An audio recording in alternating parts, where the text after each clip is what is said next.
Hello everybody, welcome back to the Stacey West YouTube channel. My name is Jake. You may have seen me over the last couple of months providing some previews.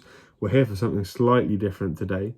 We're just expanding the content that's going out on the channel. So if you like the content, please make sure to like, comment, subscribe, hit the notification bell so you never miss an upload either.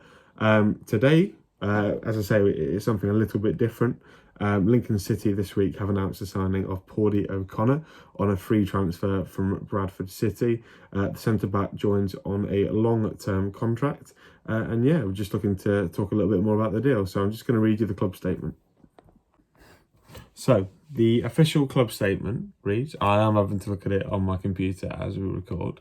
So the club statement reads, City have beaten a number of clubs to secure the signing of centre-back Paudie O'Connor on a long-term contract. The 24-year-old Irishman is a free agent this summer after the conclusion of his deal with Bradford City and chose to join the Imps despite interest from across the EFL. He said, I wanted to pick somewhere where I could develop and have the opportunity to play around another 40 plus games a season, as I have over the last few years. My next career move needed to be right football-wise. I wanted to step up to League One, and it's clear that there was a structure in place here to allow me to kick on. I've had a good couple of weeks off to feel rested, and I'm just buzzing to get in for pre-season. Now, they're positive quotes. We've also got quotes from the new Lincoln City manager, Mark Kennedy. He went on to add that Paudie was our number one target for this position. We are delighted to be able to announce him as our first signing of the summer. He has been in great demand, and we have worked really hard to convince him that this is the right move for his career. Paudie is more than just a fantastic defender. He is also a leader and will have a massive role to play in what we want to achieve moving forward, on and off the pitch. So that's the official club statement, with quotes from both the player and the manager. Let's dissect that a little bit more. And there you have it. There's the official club statement on the move for Paudie O'Connor.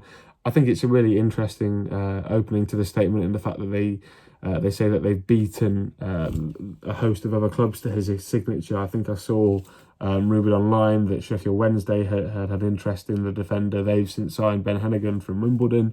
Also, Ipswich Town were another name that were linked as well. Look, I think this is a really interesting signing. I think obviously, given that Kennedy is also Irish, the Irish connection, it sort of helps perhaps. But I think a player that has been player of the League Two football club of the size of Bradford City for the last 2 years, as well as Player of the Year, I think they're probably looking to have that step up into the third tier, and it's probably very much deserved. You know, having looked at O'Connor extensively on Y-Scout, I think there are a couple of stats that will cheer Lincoln fans up. He tends to play more than 30 games a season. I think he even quoted it in the interview that he had with the Lincoln City official channels, that he wants to play 40 games a season. How many times did we see that out of our centre halves? I think Regan Poole was potentially one of the only centre halves to make anywhere near that amount of appearances. You had Jackson with a unheard of amount of concussions over the season as well. Joe Walsh, we all know, had his own injury concerns. So to add a defender like O'Connor, who has a track record of 40 games plus a season, it will be massive for the consistency in front of the back four, because that is something that we evidently lacked last year. I also think it's a bit of a pivotal signing in terms of it's something that we definitely needed. If you look at last year, many of the supporters thought that we were a little bit too soft in games. I know there are some sections of the supporters that didn't particularly enjoy the way that we went about things, and having a player like O'Connor, who I think he said it himself likes to get in the referee's ear a little bit, will throw himself around. I think that will be a really valuable asset to the squad. Now, where can we see O'Connor fitting into the current team? Obviously, you're looking at centre-backs. We're unsure as to whether Jackson and Walsh will be kept on. Obviously, Regan Poole was our Player of the Year last year. Will there be championship interest in him? We're not yet sure. We've only just had the opening of the transfer window. And then you've got Lewis Montsmar as well, who he is out with his ACL. He did his ACL against Oxford back in January. So we'll have to see how he feels when he comes back. But I feel like a centre half was definitely needed. Now, Mark Kennedy may decide to switch it up. Obviously, we played 4-3-3 a lot last year under Michael Appleton. It could definitely be a change in system, perhaps. I think Kennedy perhaps with the amount of centre-halves that we have at the football club at this moment in time, may look to switch it to a 3 at the back. And I feel like O'Connor would be a perfect middle trident of that defensive 3, with wing backs like with Cohen Bramall on the left hand side. I think that might work. But also he's proved that he can play in the 4. He's made a lot of interceptions. He has a good passing accuracy, winning nearly 70% of his aerial duels as well. So look, I think this is a really good signing.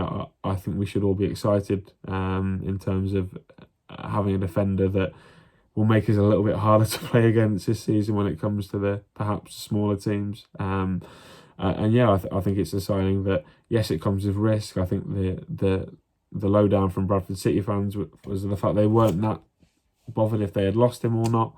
I think they probably stated the fact that he probably has a reckless challenge in him, in terms of, I think he got a couple of red cards. I think it was 4 over his entire spell at Bradford. So no, it's a fair criticism, I suppose, and not every signing is going to work out. We've had signings down the years where it just hasn't worked out. So hopefully Paudie O'Connor can kick on and have another 40+ game season, because I think we're dying out for a centre-half like that.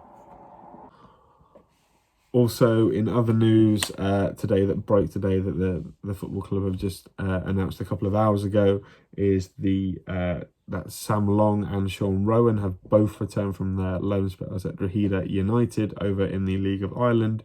Looking through Twitter and things like that, both have been really impressive and first team mainstays in the Drogheda squad. I think Sam Long has got a lot of praise for his performances. You've seen the outstanding saves go up on their Twitter account, and I think they're absolutely raving about him. And to have Sam Long back in the building just at the start of pre-season, where he's not exactly cold, so he's had a couple of games, he's in the rhythm of that. I think that will only benefit Lincoln and perhaps benefit Jordan Wright as well, pushing each other.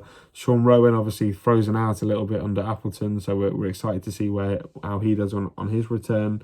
Looked really good, didn't he, the first half of the 2021 campaign. I think it was actually a game against Oxford as well. He looked really sensational, and as part of a back, I think he played centre half. He's also played left back as well. Predominantly played as a centre half over in the League of Ireland. So those two are back at the football club ahead of pre-season starting over the next couple of weeks as well.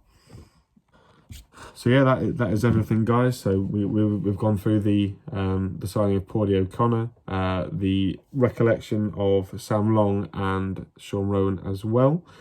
Fingers crossed that all players can have a pretty positive impact on the season. Fingers crossed that the club also make a lot more transfer dealings. I think we're probably rumoured to be signing a couple of more players before the season starts. I hope so, given the weakness in some areas in our squad at this current moment. But that is everything for this video, guys. If you enjoyed the content, please let me know. Please go over and read the blog. Gary has put some really good stuff out in the last couple of weeks. It'll be really good for you to go over there. The podcast will be back over the season, of course. And yeah, if you'd like to like, comment, subscribe, as I said earlier at the start of the video, make sure you click that notification bell so you don't miss another video. And we will see you next time. Thank you for watching.